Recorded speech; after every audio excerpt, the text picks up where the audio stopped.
ustedes, ¿no?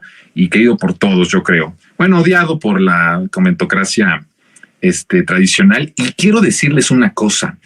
Hans Salazar es una de esas personas que es, sí quiero decir odiada, pero no sé, es un sentimiento muy feo, pero pongámoslo así, que es odiado o rechazado, pongámoslo el rechazado, por la comentocracia y también rechazado en cierta forma por la comentocracia de izquierda. Es de esos personajes que rechazan esos polos que al final se convierten, ya lo decía yo, Fabricio Mejía decía, cuando le propongo yo esta idea de la comentocracia de izquierda, me decía Fabricio, es que al final si hacemos una reflexión profunda de todo lo que tú estás enfocando o estás ahí poniendo como comentocracia de izquierda, termina siendo todos de derecha. Entonces, qué bueno que empecemos a sumar estos comentarios, entonces, para poder hacernos una hipótesis, ¿no? O un planteamiento más serio de lo que yo he empezado a elaborar como la comentocracia de izquierda. Y Hans es de esos personajes que incomodan por su libertad, por lo brillante que es Hans y con sus atinados, y además que es una persona auténtica, ¿eh? O sea, eso es algo de lo maravilloso de Hans, que es una persona auténtica en todos los sentidos, y eso lo hace ser un personaje que, pues, no le gusta a la derecha, ni a la comentocracia tradicional, ni a la comentocracia de izquierda. Pero bueno, vamos a seguir hablando. Miren, esto que se propone, tenemos que ir construyendo todo esto, porque uno podría decir, no, pero ¿para qué hablamos? He visto algunos comentarios en los superchats, no necesariamente de este programa, de otros, en donde dicen, pero ¿para qué hablan de la derecha si son unos torpes, son unos tontos? Ahí empieza. De nuevo, lo que decía al principio, ridiculizamos al régimen y en una de esas, en la forma tan ruda en la que estamos ridiculizándolo y burlándonos de ellos, caemos en ese gran error de subestimar. Por eso yo decía al principio que es una clase asesina. No solamente es una clase política corrupta y una clase política rapaz, vulgar a veces, ¿no? Lo que usted quiera ponerle. No, también es una clase política asesina. Entonces, si nosotros solo nos vamos a la ridiculización aquí en Resentidos y no escudriñamos un poco más, pues nos vamos con la idea de que podemos subestimarlos, y lo peor que podemos hacer en México es subestimar a este adversario que es enemigo real del pueblo, que es el régimen salinista neoliberal. No podemos nosotros pecar de ingenuos o de subestimar y pensar que están totalmente derrotados o que están en la lona o que se van a quedar ahí tirados. Algo van a hacer, por supuesto. O sea, no quepa la menor duda de que algo van a hacer para intentar no quitar el poder a través de la democracia, no quitarnos el poder a través del voto. Ellos les vale un carajo la democracia. Nunca han creído en la democracia, nunca han sido demócratas, ninguno de ellos. Por supuesto que controlaban el órgano electoral, controlaban las instituciones electorales y el poder judicial y hacían pasar sus fraudes como legales, pero nunca han sido demócratas ni nunca han sido democráticos. El gran problema es que ya no tienen las instituciones, ya no tienen tampoco la credibilidad del pueblo y ya no tienen representación política, y lo que les queda es completamente el golpismo abierto y violento. No subestimemos eso. Ahora, lo que yo propongo es, y se lo decía al final de la charla que tuvimos con Hans, y es esta propuesta. Lo que estamos viendo es la clase política salinista está extinguiéndose, ¿sí? Ese es mi planteamiento. ¿Cuál es la salida inmediata? El que el crimen organizado, la oligarquía, tome las posturas más radicales y más violentas para golpear y para terminar el sexenio Claudia Sheinbaum, que no llegue Claudia Sheinbaum al 2030, ¿no? Esa es la idea. Poner al país en un shock en todos los sentidos que originara un golpe de Estado o alguna cuestión que pudiera truncar el sexenio de Claudia Sheinbaum. Eso no lo podemos dejar de pensar. Eso es algo que están haciendo en lo inmediato, pero en lo futuro o en un futuro están pensando en justamente ir cambiando a la clase extinta por otra clase nueva. Lo que yo propongo es, Samuel no es un salinista.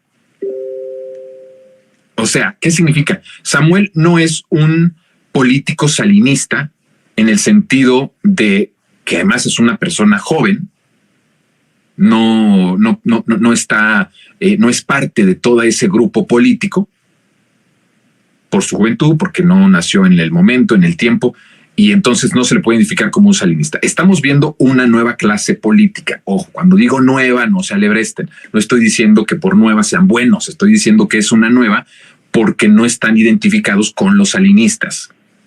Tienes la extinción del salinismo. El régimen no se puede quedar no se puede quedar por mucho tiempo sin una expresión política. Acuérdense que la derecha, algo que tiene la derecha en el mundo es que todos los espacios los llena. Todos los vacíos los llena. Todos. Miren, nosotros en la 4T dejamos vacíos en los medios públicos, sobre todo en los medios públicos, que llenó la derecha. En los propios medios digitales, por muchos espacios que ahora que haya y que tengamos y que estén creciendo, vamos dejando espacios que los llenan de manera inmediata la derecha. Es una de las características que tiene, porque como tiene tantos recursos, sigue teniendo el gran capital mundial, siguen teniendo los más poderosos, los amos y los dueños del mundo, siguen teniendo ese poder, tienen la capacidad de ir llenando todos los vacíos que la sociedad deja, que el pueblo deja o que los gobiernos de izquierda dejan. Y entonces, este espacio del régimen salinista que está extinto, de la clase política salinista que está extinta o que se está extinguiendo, va a llenarse con algo. ¿Qué es lo que yo estoy proponiendo? ¿Qué es lo que yo estoy pensando? Que es Samuel y que es Movimiento Ciudadano. Que ese es el proyecto del régimen hacia futuro, hacia lo que está pasando ahorita. Sigue habiendo un enfrentamiento incluso hasta crudo entre el poder político salinista que está casi extinguiéndose y esta nueva banda, ¿no?, de políticos igual de desastrosos, igual de derechistas, igual de nefastos, o en una de esas hasta peor. No lo sabemos, mi querida audiencia. Por eso digo, no subestimemos. Y entonces, ¿qué es lo que estamos viendo? Un enfrentamiento entre dos clases políticas, una desgastada y otra con la novedad de las redes sociales, que empieza a, pues, si no crecer, por lo menos a llamar la atención de propios extraños. Es un enfrentamiento por ver qué clase se queda como la fija, la importante, la predominante en el régimen salinista neoliberal. Es lo que está sucediendo. Por eso ahorita se van a enfrentar con todo, pero a ver, si hacemos un ejercicio hacia el futuro, que no sabemos cuántos de nosotros vayamos a estar vivos en 2030, ¿verdad? Espero que todos estemos vivos y con salud, ese es mi gran deseo. A lo mejor yo ya ni estoy aquí, en este mundo. Pero imagínense ustedes hacer este ejercicio. Llega 2030, para ese momento ya Movimiento Ciudadano en las elecciones de 2024 casi empata a Xochitl o incluso la supera. La oposición entonces empieza a tener ya un líder que puede ser Samuel, con las características que puede tener, pero también puede ser Colosio. Ahí hay varias opciones, pero pongamos ahí Samuel. Empieza a crecer y entonces el régimen salinista neoliberal dice: ya esta clase que me acompañó desde 1988 hasta el 2024 ya no me sirve. Entonces vámonos por esta opción. Y entonces, por supuesto, se apodera de Movimiento Ciudadano, se apodera de todo ese proyecto, y entonces a través de esa clase política entonces es que va a empezar a competir desde 2024 en un futuro el régimen salinista. Ya no va a ser su representación PRI, PAN, PRD. aunque van a tener todavía vida en algunos estados y van a seguir teniendo diputados y senadores, ya no va a ser la prioridad del régimen. Entonces ahí ya vamos a ver cómo se van a empezar a suavizar las cosas. Y es muy posible que en 2030 podamos ver una alianza PRI-PAN, o mejor dicho, PAN-Movimiento Ciudadano, dando por hecho que el PRI y los chuchos rateros se extingan ya completamente para 2030. Pongamos en esa suposición. Pues vamos a tener PAN, Movimiento Ciudadano juntos. ¿Ven ustedes el escenario? Ya no se van a pelear. ¿Por qué ahorita se están peleando? Porque están en un encuentro muy feroz por ver quién se queda con la titularidad de la expresión política del régimen salinista neoliberal. ¿Y saben ustedes qué está haciendo los empresarios? ¿Y qué están haciendo el crimen organizado? ¿Y qué están haciendo todos estos poderes fácticos? Solamente observando. Incluso divirtiéndose un poco con eso. Allá tienen otros planes. Ya les digo yo, o puede ser muy extremo y violento, o pueden ser un montón de otros factores. Y están viendo cómo estos políticos, tanto los del Frente como los del Movimiento Ciudadano, empiezan a decirse cosas horribles. ¿Cuántas veces no vimos lo que el PRI le decía al PAN y lo que el PAN le decía al PRI? Acuérdense ustedes de esto.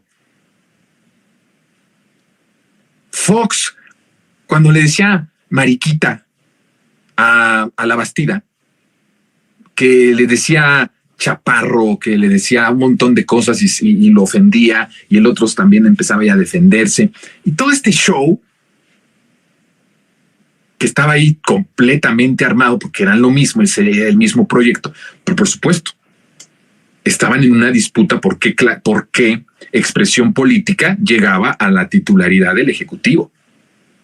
Por eso ahí la oligarquía decía, dense con todo. Al final solo hay de dos sopas, o gana la Bastida o gana Fox. Miren, para el régimen salinista neoliberal, el que ganara la Bastida o ganara Vicente Fox les daba igualmente.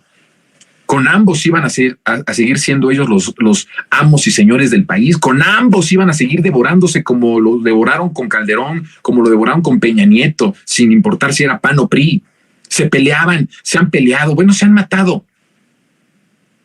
Hay municipios, hay lugares en donde se van matando. Priistas contra panistas. Porque son muy llevaditos, estos son muy llevados, son muy violentos. Vuelvo a decir, no subestimemos, no los ridiculicemos al grado de olvidar que antes que ridículos, que mensos, que lo que ustedes quieran, son una clase asesina. Que son una clase que sí puede mandar a matar a quien le incomode. Y que puede sacrificar a alguno de los que son parte de su proyecto, del mismo régimen, con tal de ser el interés mayor de ese grupo oligárquico el que domine. Son capaces de todo eso. Por eso no es tan descabellado pensar que todo esto es simplemente una pelea entre los naranjas y los del Frente para ver quién se queda con la titularidad dentro del régimen salinista neoliberal del partido de oposición. ¿Se acuerdan que hace un tiempo decía Dante Delgado que ellos ya eran el principal partido de oposición y que ellos ya estaban en no sé qué lugar, que ya habían desplazado incluso al PRI y al PRD, y que entonces cuando los invitaron a negociar para unirse al Frente les querían dar trato del cuarto partido y no de no la segunda fuerza o la tercera fuerza del país, políticamente hablando? O sea, hay un reconocimiento de que si les hubieran dado un trato más amable, a lo mejor hubieran estado del mismo lado. Y de que Movimiento Ciudadano quería ser quien pusiera al candidato, porque para ellos lo que decían, nosotros ya estamos más arriba que el PAN. Esto se va a poner, ellos se van a poner de acuerdo al final. Escuchen lo que estoy diciéndoles. Ellos se van a poner de acuerdo al final. ¿En cuánto tiempo? No lo sé. Lo que sí puedo decirles es que podré hacer un análisis con todas estas hipótesis mucho más concreto y mucho más real, llegado el momento. Yo creo que nuestro primer programa, que sería el lunes después de las elecciones de junio, vamos a poder desarrollar aquí en Resentidos, si todavía estamos en este espacio, que espero que sí estemos, vamos a poder elaborar hipótesis ya más concretas de cómo vamos a estar hacia el 2024-2030. Vamos a poder hacer proyecciones reales de esto, porque necesitamos ver los resultados, necesitamos ver si Samuel queda con el 9%, el 10%, el 11%, y Xóchitl queda con el 20 y tantos %, eso tendrá un análisis muy concreto. Si es muy parejo el segundo y el tercer lugar, sin importar quién sea el segundo o el tercer lugar, pero que entre ambos haya una diferencia muy poca, ahí es una lectura. Pero si Samuel rebasa a Xóchitl Gálvez y queda en segundo lugar, aunque sea por un poquito de porcentaje arriba Samuel, esa ya es otra lectura. Entonces, lo que yo estoy proponiendo es, Movimiento Ciudadano está jugando la posibilidad de convertirse a partir de 2024 en el partido del régimen. ¿Quién fue el partido del régimen durante un montón de décadas? Podemos decir con Porfirio Díaz, ¿no? Y después el PRI y todo lo que viene después, ¿no? En la historia. Estamos viendo que el partido del régimen es el PRI. Por supuesto, antes no se llamaba PRI, pero eran los priistas. Ese era el partido del régimen salinista neoliberal. ¿Quién fue entrándole al quite después? El Partido Acción Nacional. Que además es una decisión de la oligarquía de hacerle un contrapeso a uno de sus caudillos, a uno de sus personajes, que era en ese momento el gran presidente de México, el general Lázaro Cárdenas,